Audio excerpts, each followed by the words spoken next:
সবার কাছে আমার একটা শ্রদ্ধার সাথে বিনয়ের আবেদন, আমি কখনো এভাবে বলিনি, আজকে আপনাদের কাছে বলছি। আমার এই অদম অযোগ্যের ছোট বার্তাটি আপনারা অন্যের কাছে পৌঁছে দেওয়ার চেষ্টা করবেন।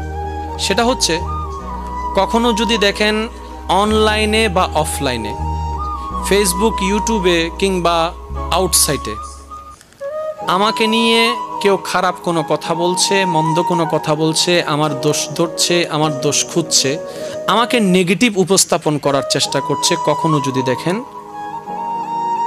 আমার শ্রদ্ধার সাথে আবেদন, আমার পক্ষ নিয়ে কখনো কারো সাথে ঝগড়া করবেন না। আমাকে সঠিক প্রমাণ করানোর জন্য কারো সাথে ঝগড়া করবেন না। আমাকে সঠিক প্রমাণ করার জন্য কাউকে মনে আঘাত দিবেন না। সে যদি আমার বদনাম করে আমাকে খারাপ বলে খুশি হয়, আলহামদুলিল্লাহি রাব্বিল আলামিন। আমার ভাই যদি খুশি হয় আমাকে মন্দ বলে, আমিও খুশি হতে রাজি আছি, আলহামদুলিল্লাহ। কিন্তু আমি চাই না আমার পক্ষে কেউ কথা বলে সামনের জনকে, বিপরীত জনকে আঘাত করুক, মনে কষ্ট দুক, সেটা আমি চাই না। কারণ রবের কাছে ভালো হতে পারাটাই হচ্ছে সবচেয়ে বড় নিয়ামত।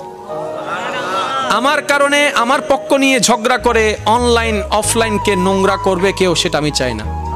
তাই আমি সবার কাছে একদম হাত জোর করে অনুরোধ করছি, হাত জোর করে, আমার পক্ষ নিয়ে কখনো কেউ কথা বলবেন না।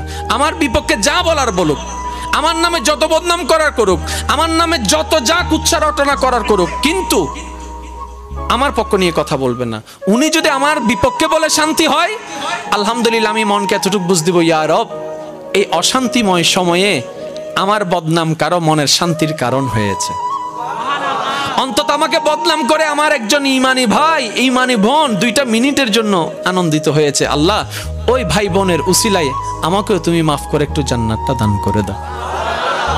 আল্লাহর ওয়াস্তে আমার এই একটা আবদার আপনারা সবার কাছে পৌঁছায় দিবেন। যা গালি দিবে আমারে দিবে, আমার পক্ষ থেকে যেন কোনো গালি না যায়। মনে থাকবে ইনশাআল্লাহ।